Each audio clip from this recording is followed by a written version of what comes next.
नमस्कार, हमारा नाम है समरीन और आपने देखना शुरू कर दिया है खबर अनफिल्टर्ड। देखिए, आपने देखा था कि बीते दिन बीपीएससी तैयारी 4.0 को लेकर के जो आंदोलन होना था वो आंदोलन हो नहीं पाया था, क्योंकि पुलिस ने आंदोलन से पहले ही कई सारे अभ्यर्थियों को उठा लिया था, उन्हें डिटेन कर दिया था।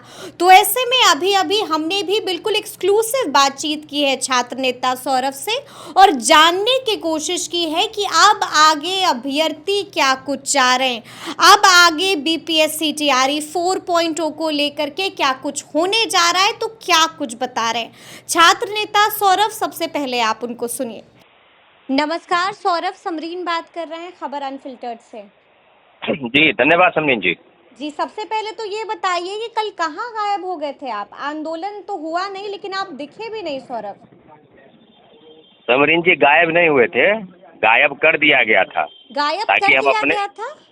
गायब कर दिया गया था एक दिन के लिए, क्योंकि प्रशासन को या कहे इनडायरेक्ट रूप में कहे तो बिहार सरकार को ऐसा लगा कि जो लीड कर रहे हैं लोग, मेन मुख्य कार्यकर्ता जो है उन्हीं को जो है पकड़ के बंद करना है, ताकि आंदोलन न हो सके, आंदोलन को किसी प्रकार से धाराशायी कर दिया जाए। यानी तो कि हुआ आप कह वही। रहे हैं यानी कि आप कह रहे हैं कि आपको भी डिटेन किया गया था? बिल्कुल बिल्कुल, मुझे डिटेन किया गया था। आपको 8:30 बजे मेरे फ्लैट से ही मुझे डिटेन किया गया, और ये कह के डिटेन किया गया कि आंदोलन में आपकी भूमिका है और आपके द्वारा ही किया जा रहा है। एक दो लोग हैं और लोगों को, तो हम लोग तो यही कह रहे हैं कि भाई हम लोग तो विगत अगर 10-15 वर्षों का इतिहास अगर देखेंगे तो ऐसा तो नहीं हुआ है। हाँ, एक दो बार ऐसा हुआ है कि जब सरकार, तो इनकी तो प्राथमिकता ही वो है कि आपकी बातों को ही ने हमने उठाया। आपने ही तो कहा ना कि टीआरई 4 और टीआरई 5, तो दोनों मिला के 1,20,000 हम देंगे।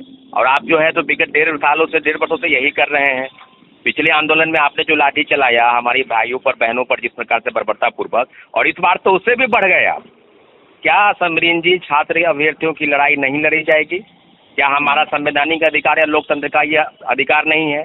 जब चुनाव होता है तो लाखों लाख लोग जब कहीं जमा होते हैं किसी बड़े मैदान में, तो उस समय लोकतंत्र का पर्व मनाया जा रहा है, लोकतंत्र की विजय हो गई। और जब वही लोकतंत्र की भीड़ से कुछ लोग निकल के अपनी मांग और अधिकार की मांग के लिए सड़क पर उतरेंगे, तो आप उनके ऊपर लाठीचार्ज करेंगे। आपने देखा होगा कि कल किस प्रकार से पूरा पटना कॉलेज को बंद कराया गया पहले, और एक दिन पहले से एक और शिक्षक हैं जो दिल्ली से आए थे, उनको उठाया गया, उनको होटल से ही उठाया गया रात 8 बजे। कुछ लोगों को रात में ही डिटेन किया गया। खुशबू पाठक को पीटा से आ रही थी घर से, वहाँ से डिटेन किया गया, मुझे डिटेन किया गया। तो मुख्य जो 4-5 लोग थे उनको डिटेन किया गया। बाद बाकी जो अभ्यर्थी आंदोलन को लेकर पटना कॉलेज पहुंचने वाले थे या पहुंचे, उन लोगों को तो तितर आपको बितर किया छोड़ा गया। कब गया? आपने कहा आपको डिटेन किया गया, पुलिस ने आपको कब छोड़ा?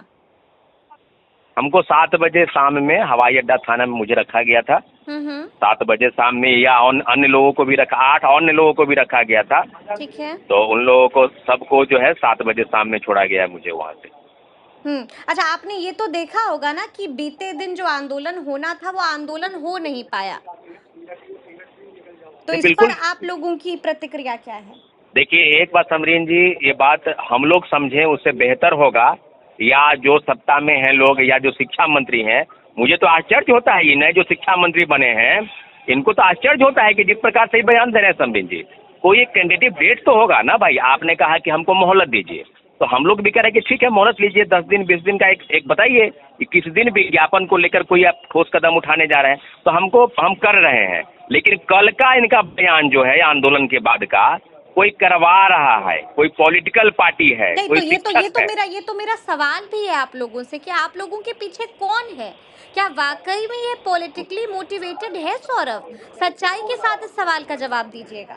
नहीं, बिल्कुल सच्चाई के साथ समरीन जी जवाब देंगे।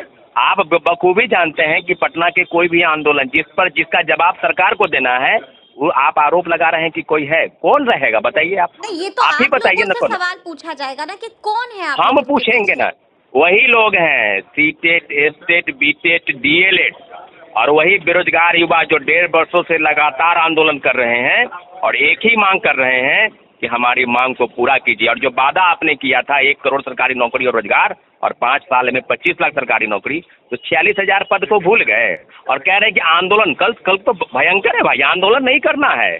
कौन सा भाई अधिकार है? कौन सा संविधान में लिखा हुआ है कि छात्र अपनी मांग है, कोई भी लोग अपनी मांग को लेकर सड़क पर ना उतरेंगे? तो आपने कहा कि नहीं, हमने कह दिया है। और रहा बात कि जिस प्रकार से शिक्षा मंत्री बोल रहे हैं, इसका मतलब तो स्पष्ट है कि आपकी मंशा कुछ अलग ही है। नहीं, हो सके कल होके कह दे। जैसा कि अभी आप कह रहे हैं कि शिक्षा मंत्री बोल रहे हैं, लगातार हम लोग शिक्षा मंत्री से बातचीत कर रहे हैं और शिक्षा मंत्री सिर्फ इतना कह रहे हैं कि कुछ दिनों का समय और दे दीजिए। तो क्या इतना भी आप लोग नहीं समय दीजिएगा उनको? अभी उन्होंने पदभार ग्रहण किया है, इतना तो समय बनता है सौरभ। आप लोग तो बिल्कुल समझदार हैं, आप लोगों को तो समझाना चाहिए अभ्यर्थियों को।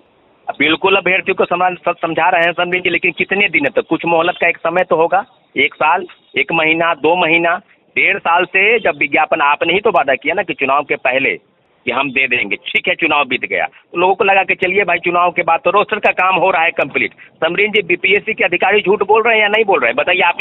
आपने पॉडकास्ट में कहा ना कि 19 अप्रैल को 2-3 दिन के अंदर हम विज्ञापन जारी करने जा रहे हैं। तो कौन सी ऐसी बात है या कौन सा है? पेपर लीक आप करवाते हैं, आपकी एजेंसी पकड़ नहीं पाती है, और एडीओ का पेपर लीक हो गया। उसके बाद आपने पैटर्न में परिवर्तन किया कि अब प्रीलिम्स और मेंस होने जा रहा है, ऐसा कैबिनेट के पास मंजूरी को भेजा गया है। तो भाई पेपर लीक आप रोक नहीं पा रहे हैं, परीक्षार्थी परीक्षा की मांग करे तो आप बर्बरतापूर्वक लाठीचार्ज कर रहे हैं। तो कोई तो समय होगा ना। आप देखिए, आप लिखित रूप से आश्वासन दे दीजिए कि TRE-4 का विज्ञापन नहीं आएगा, या जब आएगा तो कब आएगा ये भी बता दीजिए। जून में आएगा, जुलाई में आएगा, सितंबर में परीक्षा होगी, ये कंफर्म है? अगर तो ये भी बताइए ना भाई। उसके 2 महीना पहले विज्ञापन आना है या अभी आना है तो बताइएगा तब ना। अब शिक्षक अभ्यर्थी अगर अपनी मांगों को लेकर नहीं उठे तो क्या लगता है कि विज्ञापन आ जाएगा? 28 और 29 में ले जाने की योजना है। हम लोग यही समझ रहे हैं कि TRE-5 की बात छोड़िए, TRE-4 देने में आनाकानी चल रहा है, और शिक्षा मंत्री गोल गोल घुमावदार बात कर रहे हैं कि हम देख लेंगे, बहुत जल्द करना है। और कल तो गजब बात बोल रहे हैं, हो सके कुछ बोल दे। अगर दानिश सर जो है, जो दिल्ली से आए, इसका मतलब तो ये नहीं हो गया कि वो गलत आदमी है। आपने जिस एंगल से उनकी जांच की और बता रहे हैं कि नागपुर से कोई आया, हमको तो बड़ा आश्चर्य होता है कि इन लोगों को एक एक चीज़ की पता है भाई कि कौन कहाँ से आ रहा है। ठीक है, आ रहा है तो शिक्षक अभ्यर्थियों के लिए ना आ रहा है। नहीं, तो यही तो क्यों सवाल नहीं? हमने आपसे पूछा कि क्या वाकई में पॉलिटिकली मोटिवेटेड है? क्या वाकई में कोई है जो पर्दे के पीछे से काम कर रहा है? कोई पर्दे के पीछे नहीं है, एकदम पर्दे के सामने है। और जो अभ्यर्थी शिक्षक अभ्यर्थी हैं, आप एक एक लोगों से पूछिए। सीटेट, एस्टेट, बीटेट, डीएलएड, और 1.5 वर्षों से लगातार 10 बड़े बड़े आंदोलन हुए एस्टेट और TRE-4 की मांग को लेकर। पिछला जो आंदोलन हुआ और इस बार आंदोलन जो है करने नहीं दिया गया। तो ये बात सवाल है ये, लेकिन कब तक आप नहीं करने देंगे? ठीक है, तो हमने घोषणा अब की ना भाई। आगे क्या सोचा है आप लोगों ने? आगे क्या सोचा है? क्या आगे के बारे पहले में भी कुछ सोचा है आप लोगों हम ने? लोग, विचार विमर्श हाँ किया है? बिल्कुल बिल्कुल विचार विमर्श हम लोग कर रहे हैं, लेकिन जिस प्रकार से दमनकारी नीति अपनाई हुई है बिहार सरकार, हम फिर से निवेदन करेंगे कि जो वादा आपने किया, जिस वादे पर आपको खरा उतरना चाहिए। विगत 1.5 वर्षों से लगातार आंदोलन हो रहे हैं और दमनकारी नीति द्वारा छात्रों अभ्यर्थियों के ऊपर लाठीचार्ज हो रहा है। तो ये न लोकतंत्र के लिए बेहतर है और न ही बिहार के लिए, क्योंकि अगली चुनाव जब आएगी तो फिर सौरभ आगे क्या? आगे हम लोग बैठक करके, और अभी हम लोग थोड़ी देर के बाद जो है प्रेस वार्ता में सारी चीज़ों को रखेंगे। आगामी योजना शिक्षक अभ्यर्थियों की यही है कि मांग पूरी जब तक नहीं होगी तब तक लड़ाई अनवरत चलती रहेगी।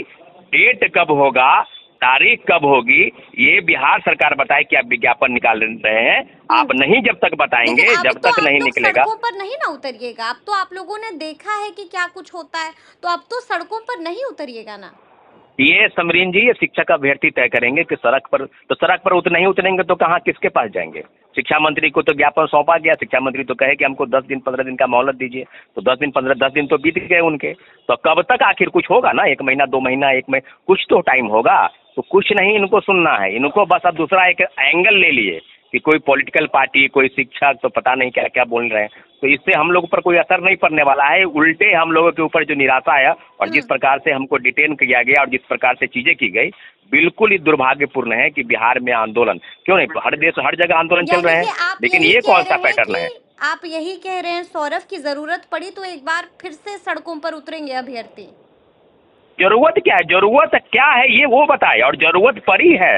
एक बार आंदोलन नहीं हुए, 10 बड़े बड़े आंदोलन हुए, और 11वें आंदोलन के लिए तैयार है हम लोग पूरी तरीके से शिक्षक अभ्यर्थियों के साथ हैं। जैसा उनका फैसला होगा, जैसा हम लोग का फैसला होगा, उस फैसले पर बिल्कुल ठोक बजा के।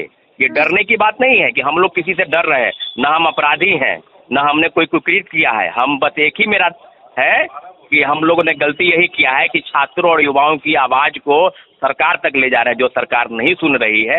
ये लाठी के दम पर दमनकारी नीति अपनाकर आप चाहते हैं कि छात्र अभ्यर्थी चुप हो जाए, बिल्कुल चुप नहीं होगा। पूरे बिहार में प्रोटेस्ट हो रहे हैं, अलग अलग जिलों में छात्र नेता की गिरफ्तारी हो रही है, उनके रिहाई की मांग की जा रही है। पटना में प्रोटेस्ट हो रहा है। ऐसा थोड़ी है कि एक जगह चिन्हित होगा। हम लोग अलग तरीके की बना रहे हैं, प्लानिंग बना रहे हैं कि कैसे प्रोटेस्ट करना है। ये वैसे थोड़ी है कि छोड़ दिया जाएगा। लड़ेंगे और बिल्कुल अंतिम दम तक लड़ेंगे, जब तक कि TRE-4 एक बार फिर से बताइए। मांगे। हमारी पहली मांग और एक पहली जो सबसे पहली मांग है कि TRE-4 का विज्ञापन जितना जल्दी हो सके बिहार सरकार लिखित रूप से बताए कब हम दे रहे हैं। ये छात्र पहली मांग अभ्यर्थी हो गई। बिल्कुल नहीं।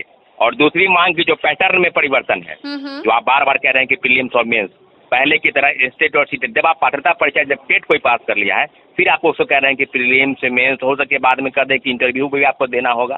तो इस तरह के पैटर्न बिल्कुल शिक्षक अभ्यर्थियों को स्वीकार नहीं। TRE-1 से TRE-3 तक जिस पैटर्न पर परीक्षा ली गई है उसी पैटर्न पर चौथे चरण की परीक्षा हो। और उसके साथ साथ जो 5000 अज्ञात लोगों पर FIR हुआ, हमारे साथी को जेल भेजा गया है, उनको कोर्ट बाइज्जत बरी करे, यही हमारी मांग है। कोई हमारी लड़ाई सरकार से और न ही प्रशासन से है। बस यही निवेदन है कि छात्रों अभ्यर्थियों को बेकार के आंदोलन में मत उलझाइए। TRE-4 का विज्ञापन दे दीजिए, जो गले की हड्डी बन चुकी है आपके लिए भी और हम लोगों के लिए भी, उसको प्लीज आप निकाल दीजिए। आपसे यही निवेदन है। चलिए, बहुत बहुत शुक्रिया बातचीत के लिए सौरभ। जी धन्यवाद। तो सुना आपने कि छात्र नेता सौरभ ने साफ साफ कह दिया है कि जब तक हमारी मांगे सुनी नहीं जाएगी तब तक हम हार नहीं मानेंगे। और साफ साफ कहा है कि हम बैठेंगे, अभ्यर्थियों से विचार विमर्श होगा और जो कुछ कहेंगे अभ्यर्थी वही हम आगे आगे करेंगे। तो अब देखना होगा कि आगे आगे क्या कुछ होता है। तो फिर ये पूरी बातचीत, ये पूरा वीडियो आपको कैसा लगा है, कमेंट करके हमें ज़रूर बताइएगा। तो ऐसे तमाम अपडेट्स के लिए बिल्कुल ऐसे ही हमारे साथ बने रहिएगा और देखते रहिएगा खबर अनफिल्टर्ड। और यदि अब तक आपने हमारे चैनल को सब्सक्राइब नहीं किया है तो फिर झटपट कर लीजिए और फेसबुक पर भी हमें फॉलो करना हरगिज़ मत भूलिएगा। बहुत शुक्रिया आपका।